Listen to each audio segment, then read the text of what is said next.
There's a chart I saw recently that I can't get out of my head.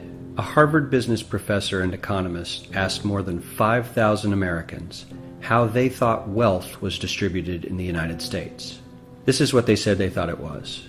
Dividing the country into 5 rough groups of the top, bottom, and middle 3 20% groups, they asked people how they thought the wealth in this country was divided.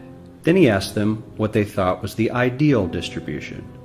And 92%, that's at least 9 out of 10 of them, said it should be more like this. In other words, more equitable than they think it is. Now that fact is telling, admittedly, the notion that most Americans know that the system is already skewed unfairly. But what's most interesting to me is the reality compared to our perception. The ideal is as far removed from our perception of reality as the actual distribution is from what we think exists in this country. So ignore the ideal for a moment. Here's what we think it is again. And here is the actual distribution. Shockingly skewed.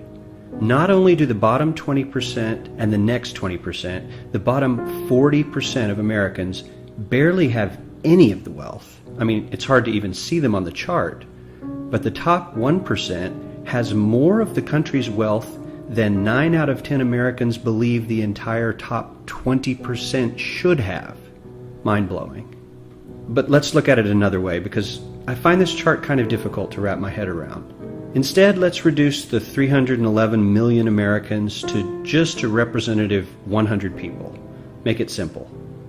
Here they are: teachers, coaches, firefighters, construction workers, engineers, doctors, lawyers, some investment bankers, a CEO, maybe a celebrity or two.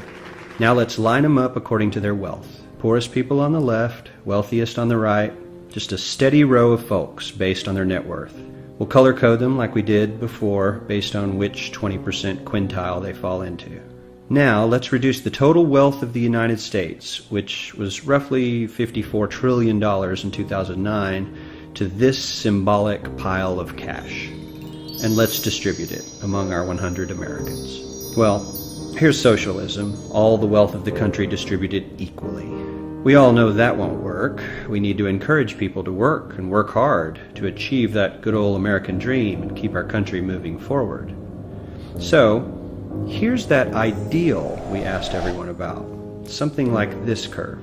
This isn't too bad. We've got some incentive, as the wealthiest folks are now about 10 to 20 times better off than the poorest Americans. But hey, even the poor folks aren't actually poor, since the poverty line has stayed almost entirely off the chart. We have a super healthy middle class with a smooth transition into wealth. And yes, Republicans and Democrats alike chose this curve. 9 out of 10 people, 92%, said this was a nice, ideal distribution of America's wealth. But let's move on. This is what people think America's wealth distribution actually looks like.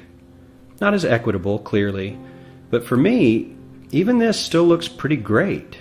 Yes, the poorest 20 to 30% are starting to suffer quite a lot compared to the ideal, and the middle class is certainly struggling more than they were, while the rich and wealthy are making roughly 100 times that of the poorest Americans, and about 10 times that of the still healthy middle class. Sadly, this isn't even close to the reality. Here is the actual distribution of wealth in America. The poorest Americans don't even register. They're down to pocket change. And the middle class is barely distinguishable from the poor. In fact, even the rich between the top 10 and 20 percentile are worse off. Only the top 10% are better off. And how much better off? So much better off that the top 2 to 5% are actually off the chart at this scale. And the top 1%, this guy, well, his stack of money stretches 10 times higher than we can show. Here's his stack of cash, restacked, all by itself. This is the top 1% we've been hearing so much about. So much green in his pockets that I have to give him a whole new column of his own, because he won't fit on my chart. 1% of America has 40% of all the nation's wealth.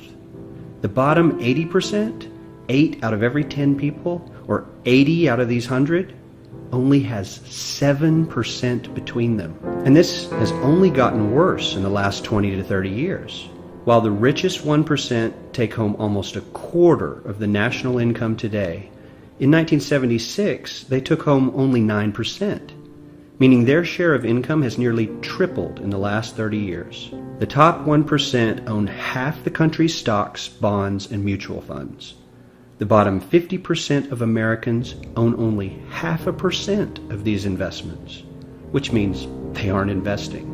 They're just scraping by.